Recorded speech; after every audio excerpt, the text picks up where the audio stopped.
I have a pretty soft voice, so hopefully you guys will be able to hear me out here. As Sherry mentioned, I'm at the Center for Economic Development Law here in Oklahoma City.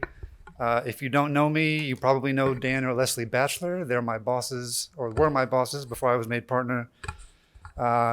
We probably worked with probably about 60 to 70% of y'all at various points over the last 25 years or so. My topic today is uh, how do cities and towns promote economic development? And a lot of it is probably not what you think is going to be. The state continuously pulls out the rug from under cities and withdraws resources and funding for all the key areas. Like over the last 20 years, particularly hard hit was education, but infrastructure, social services, and economic development funding. Notwithstanding some of the large whale projects, like with the LEAD Act and things like that, some of the major industrial parks in the state just continually removes resources from local communities in terms of how they can actually build commerce within their communities. So with the shrinking state capacity and limited resources, cities are left trying to come up with creative ways to do that. How do they do that? Well, National League of Cities, the advocacy group Strong Towns, the American Planning Association, and just about any number of economic development experts will tell you the first thing you do is you actually do what cities are supposed to do. You provide your base services at a competent level, you increase your levels of service, and then once you get that under your belt, you build civic infrastructure. How do you do that? You build your relationships with other local government entities that impact any of the core services, your school districts, your career VOTEX, community college districts, county. Figure out how you can help each other better those core services, and then build those relationships on how you can improve those core services and focus those efforts on growing local commerce. The best way to do that is finding what the simplest and easiest solution you might have to make the smallest thing better. Once you've implemented that change, you simply move on to the next thing, and it's like a repetitive process to where hopefully eventually you start tackling the larger things. A lot of that involves leveraging your municipal resources in a manner that allows you to do things that you may not have thought you would be able to do, but mostly it's just getting out of the way.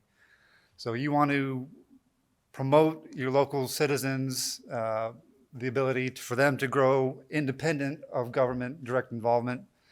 You want to foster a permitting system, local government access, things of that nature that allows them and gives them a constant and consistent framework within which to work.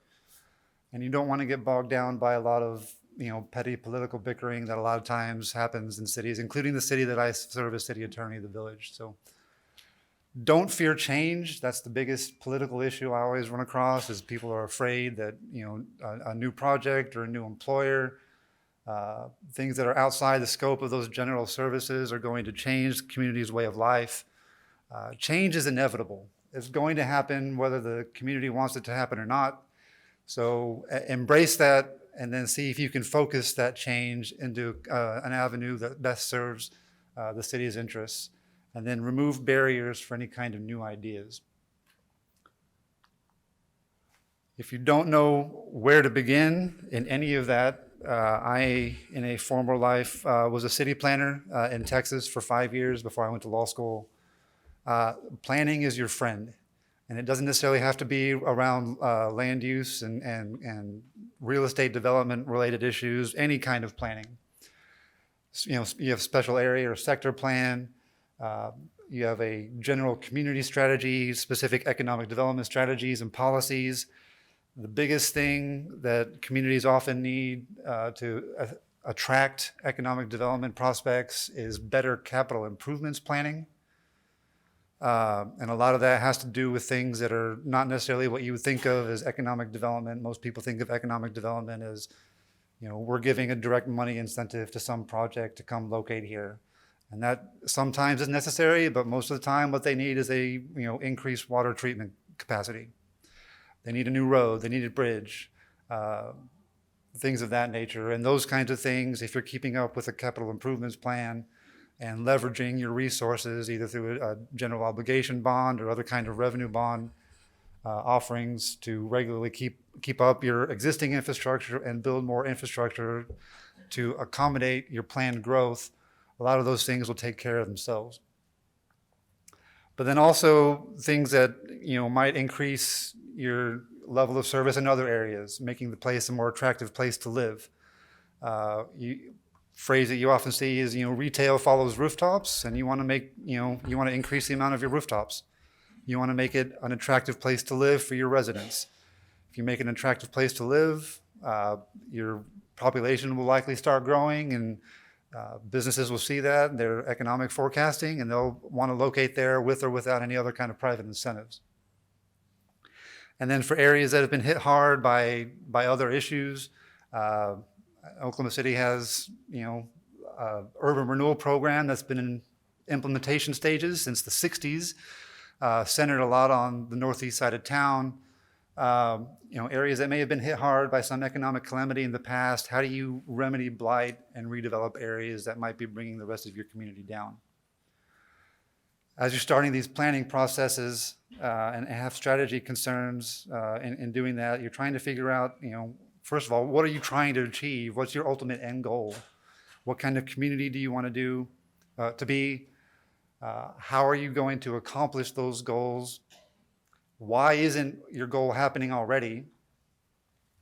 And then based on the answer to those questions through the planning process, you work your way one by one, removing any kind of barriers to that development that you want to see happen.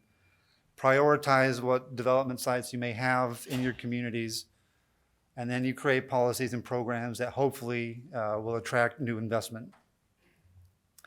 And then as individual projects come online, and this will be important for some of the general economic development concerns under the Constitution, you want to make sure you have development agreements that are actually enforceable. The state kind of gives a wide berth for economic development spending. Economic development has routinely been upheld as a legitimate public purpose for expenditure of public funds under the Oklahoma Constitution and various statutes. Generally, economic development plans, regardless of the form, are going to be upheld as long as it serves a real public purpose or otherwise meets constitutional requirements. So how does it do that? Basically, it has to appeal to or provide a general good to all of the inhabitants of a public body or of a taxing body, to the community as a whole, not individuals. And then you can't provide anybody with a gift. There has to be real, measurable compensation and consideration. It doesn't have to be monetary, but it does have to be real. And basically, any economic development plan that you come up with that involves payments or benefits to a private party needs to be through an agreement that shows adequate documented consideration and provides adequate assurance that the private party will actually perform and provide those benefits that they're agreeing to the community. So with the broad authority for municipal expenditures for uneconomic development, the problem swiftly shifts over to, well, what resources do we have? How can you raise money to do the things that are needed to attract development, and how do you access funds to make those expenditures? And unfortunately, there are very few options under the direct control of municipalities. And I'm going to try to focus on some of those, but I'll also touch on a few that are under control of various state agencies and some federal programs. The biggest and the one that we probably work on most as a firm are tax increment financing districts. And the Local Development Act, which is the TIF enabling statute, also allows for TIDs, which is an incentive district. But then there are also special assessment districts like improvement districts, urban renewal programs, sales tax rebate agreements, special public trust financing, voter approved funding, and then various federal and state programs, including grants and low interest loans. So tax increment financing and tax incentive districts are probably the most flexible tool that local communities have. Tax increment financing allows a community to apportion taxes on increased valuation and increased other tax revenues like sales or hotel taxes generated within a specific geography to fund specific costs outlined in a project plan for up to 25 fiscal years.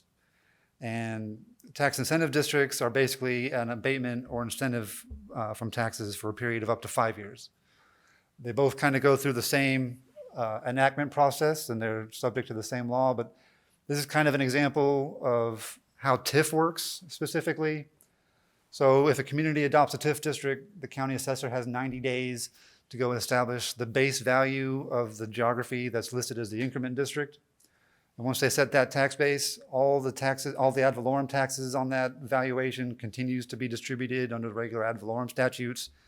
But as that property value increases from the project that's being incentivized or the project that's being created as a result of the adoption of the project plan, all those incremental taxes are what's apportioned into its own account and spent for the project costs listed in the project plan.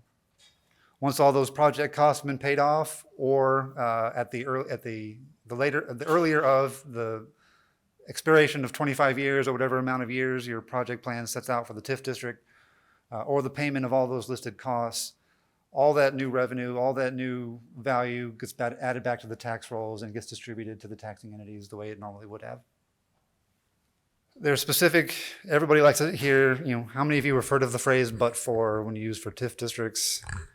It's a general legislative guideline that you're not supposed to use anything from the Local Development Act in areas where the investment would have happened without the assistance. And people get a little bit confused. It's not a strict but-for test.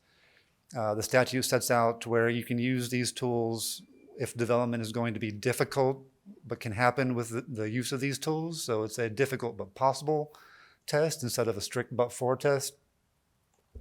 But there are certain eligibility requirements for you to be able to use it. So before you adopt a TIF district, you would need to make one of these specific findings. The first two are pretty simple. Are you in a state or federally designated enterprise zone?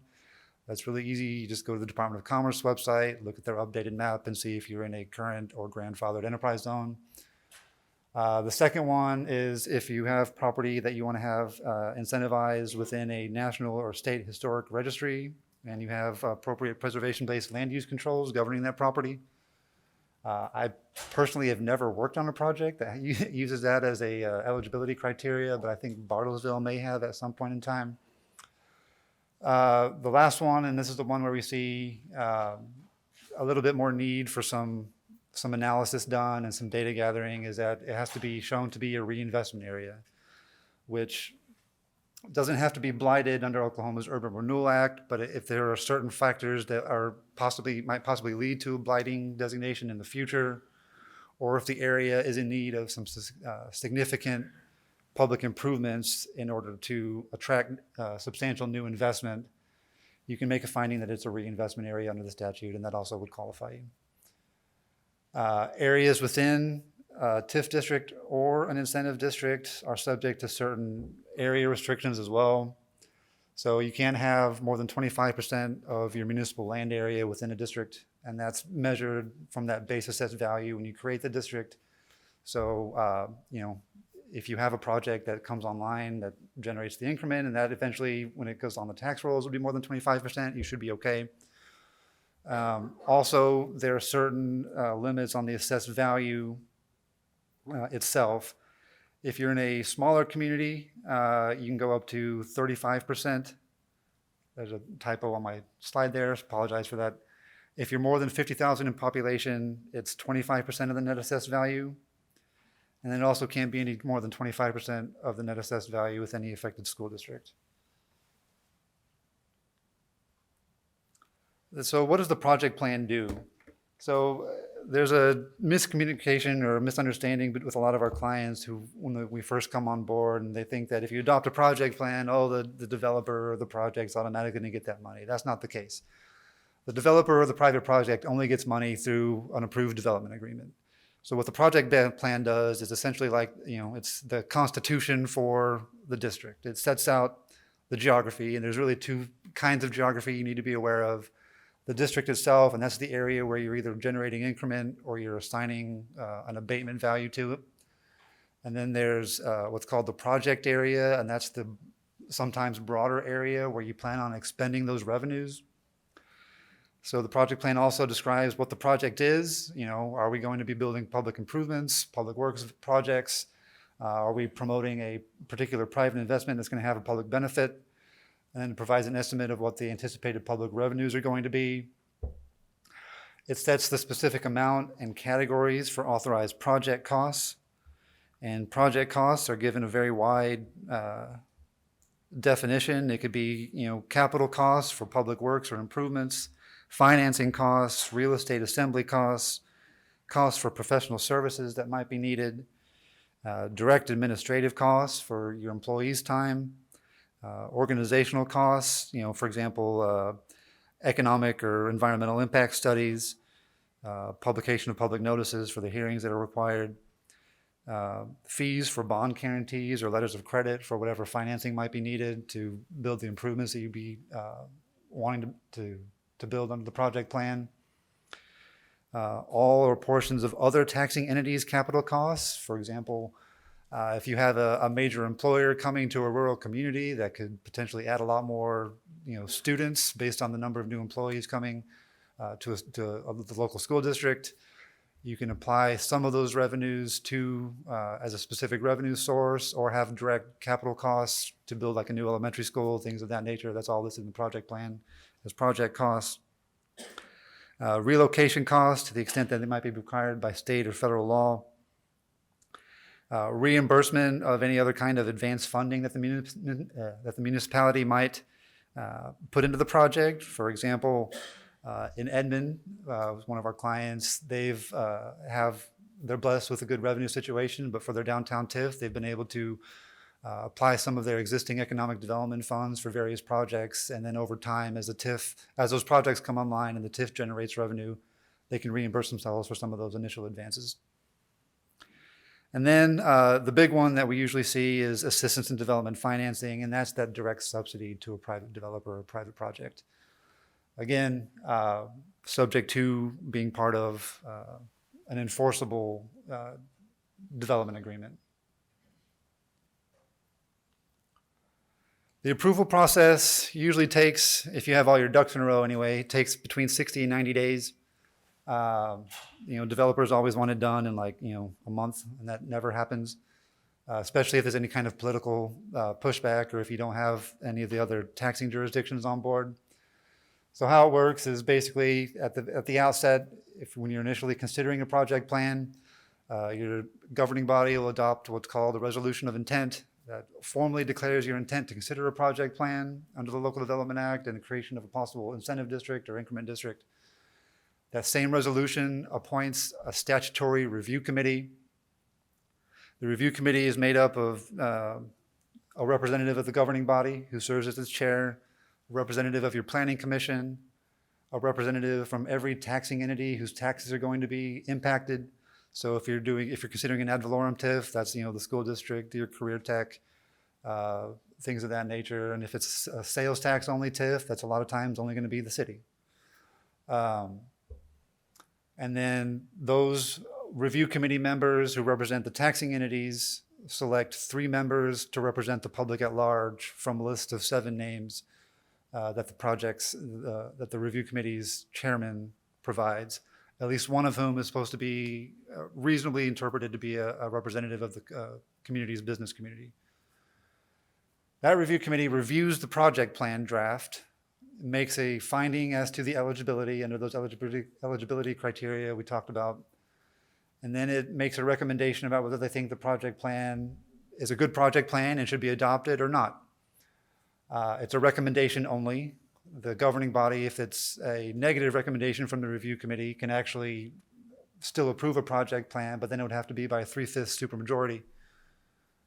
So once the review committee makes its recommendation, the planning commission will review it, make sure that it's in line with the town's comprehensive plan, and then it makes its own recommendation.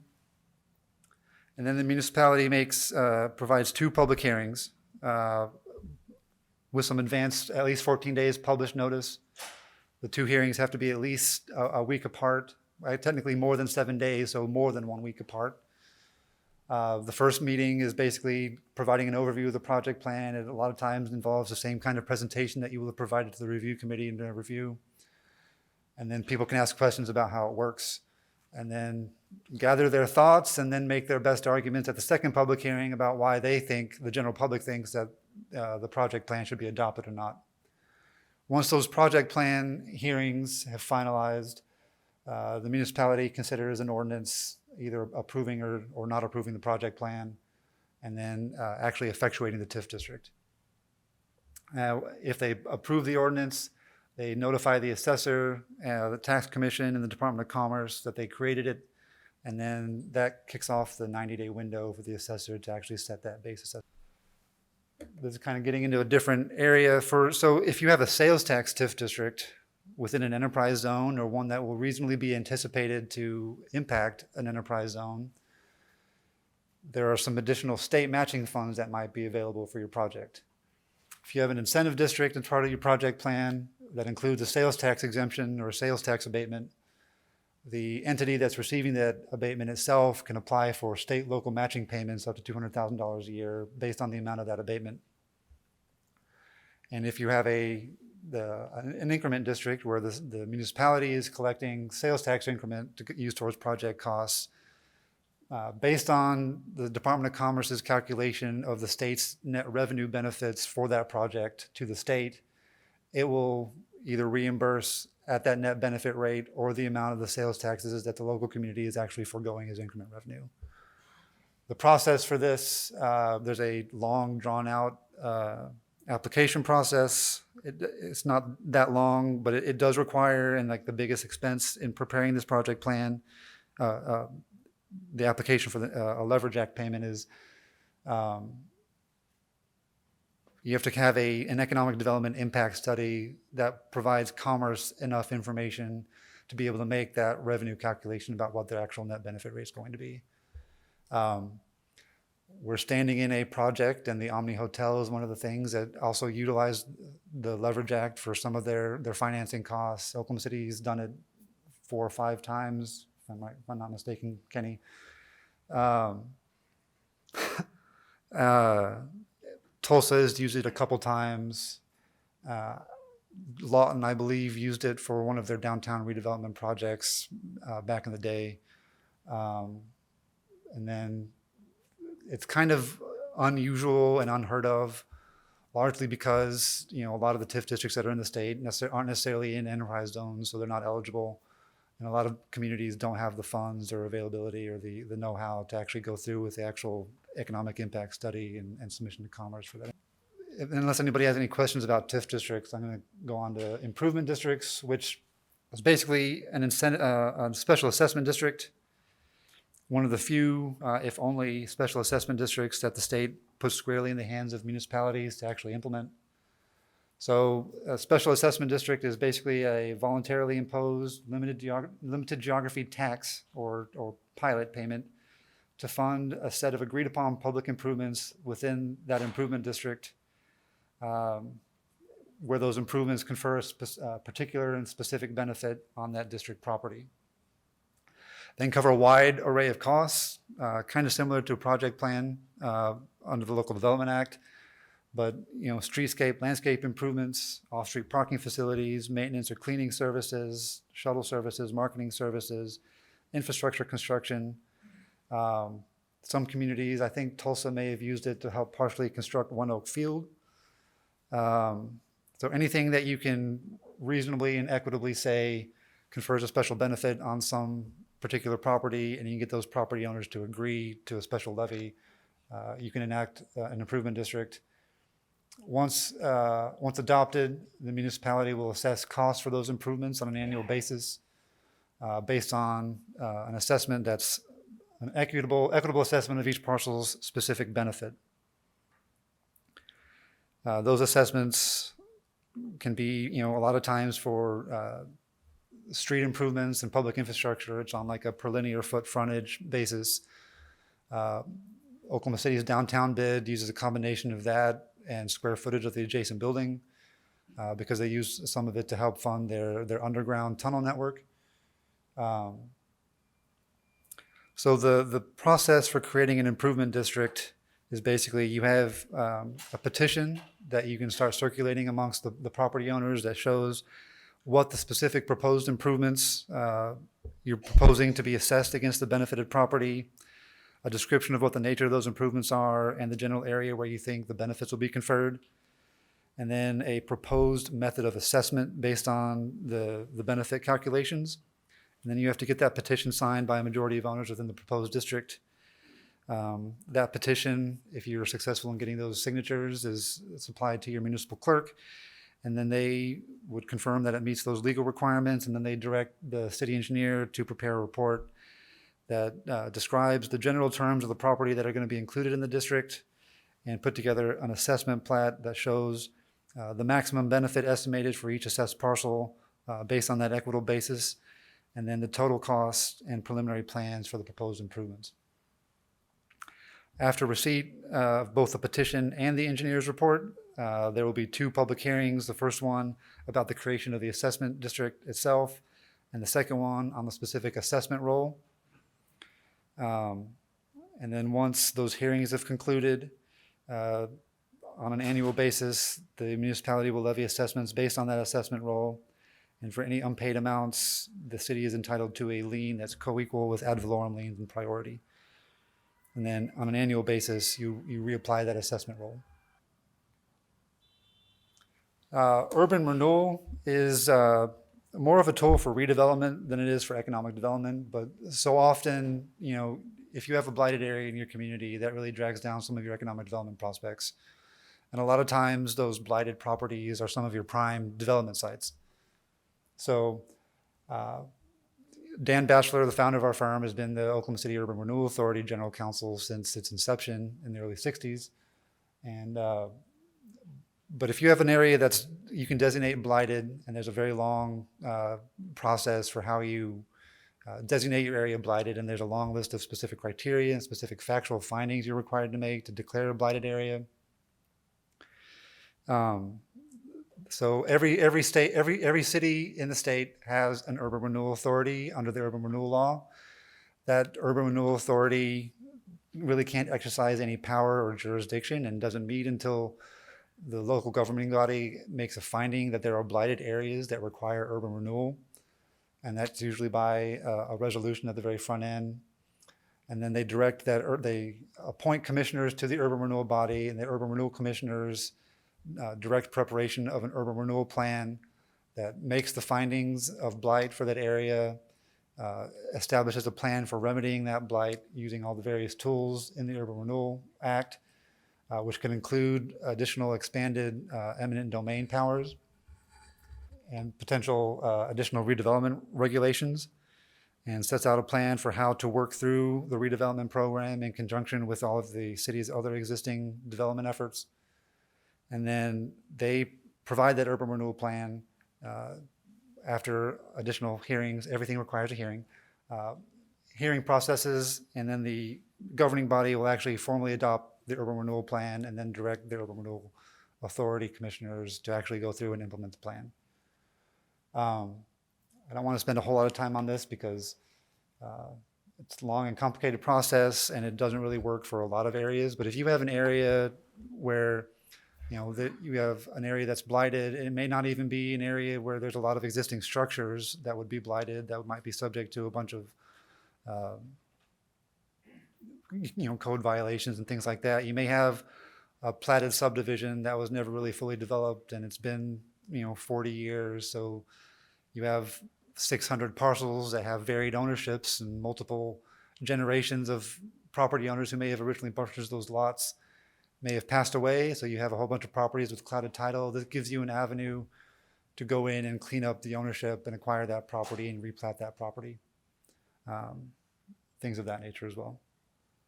Sales tax rebate agreements. There's not a specific state statutory authorization for these outside of the Local Development Act and a sales tax increment district.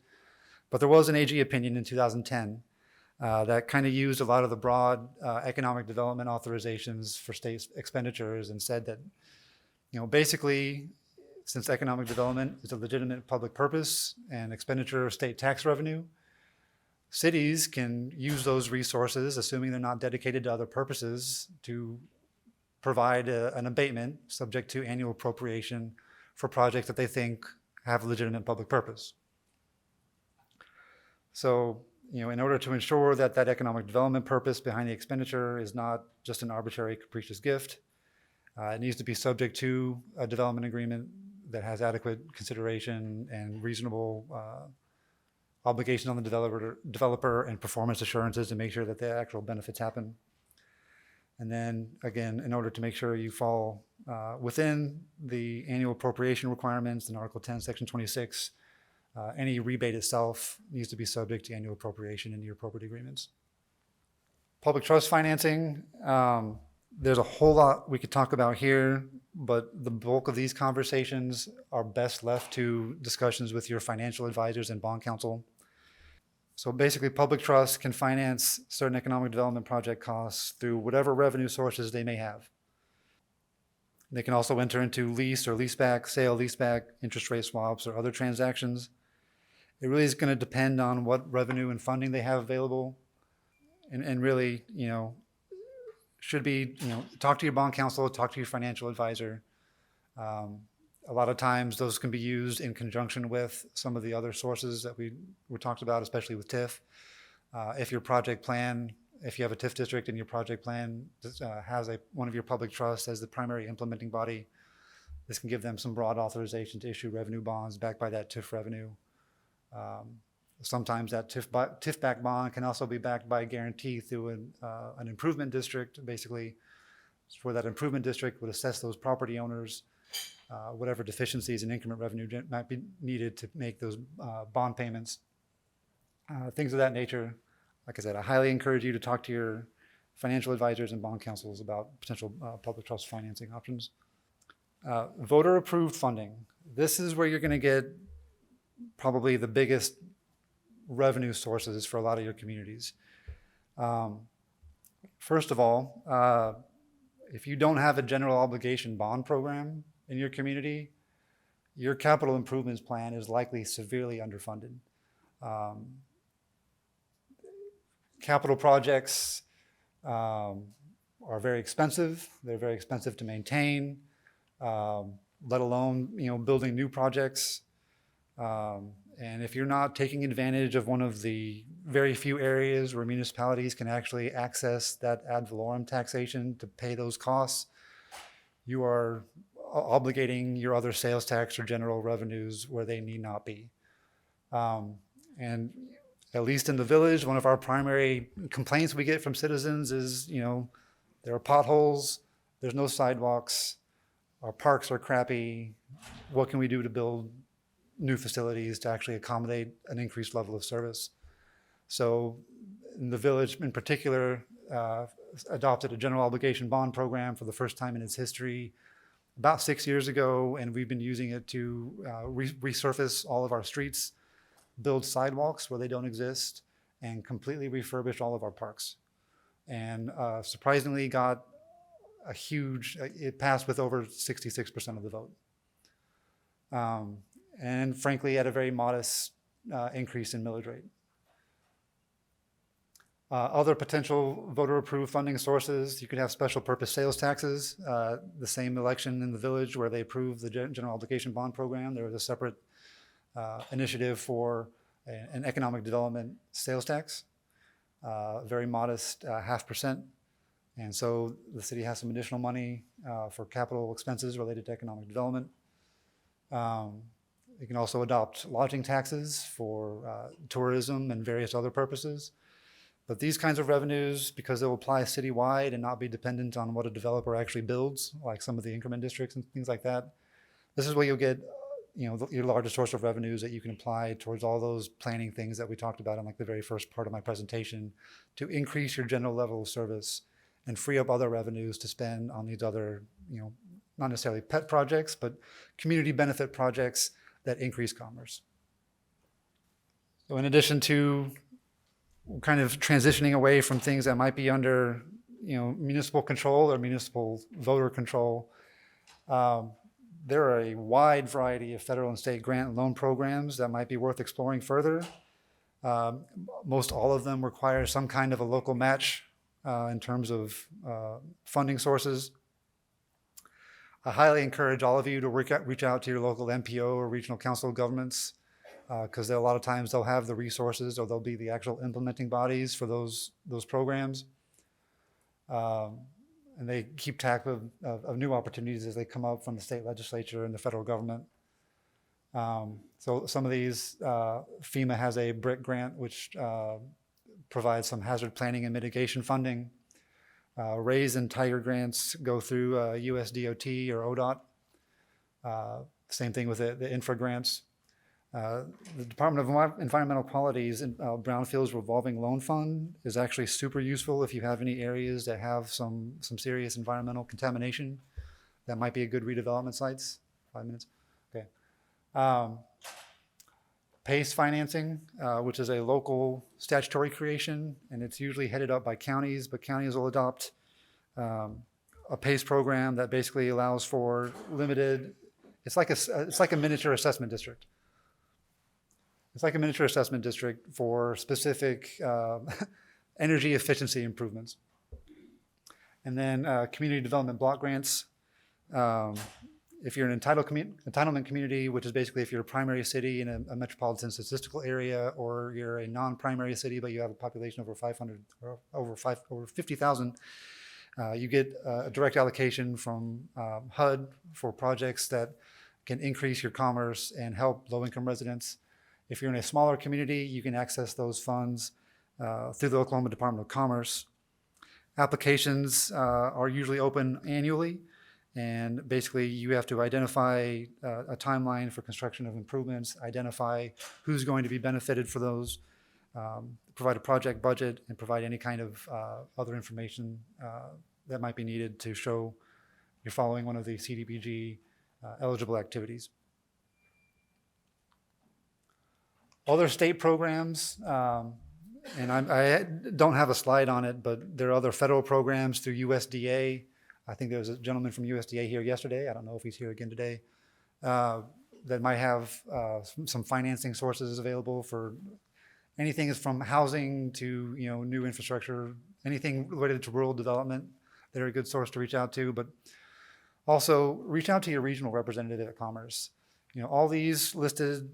And there's a more exhaustive list in the supporting materials, but quality jobs, quality events, money directly related to increased closing costs to try to get things to close faster, various tax credit programs, Tourism Development Act.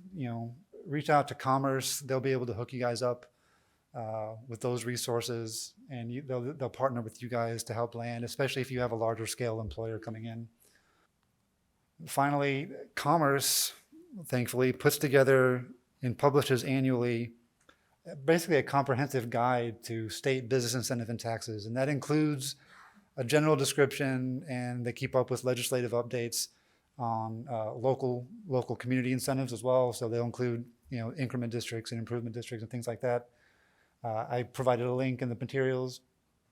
Commerce also offers assistance to municipalities directly from both the state office. If you don't know John Choppy, reach out to him. He's a great resource, especially if you need help determining any kind of economic impacts and making a case either for your council, or if your council wants help convincing voters, he's a good resource to have. But then your regional development specialists are more attuned to the particular needs of each of the commerce districts. If there's not a tool that exists for what you guys want to do after your planning processes, don't let that encourage you from trying something new. Like I mentioned, constitutional authority for economic development is pretty broad. Use that to your advantage. And if you need help finding a way, reach out to your city staff. You can reach out to me, my firm, Department of Commerce, or any other trusted advisor or consultant.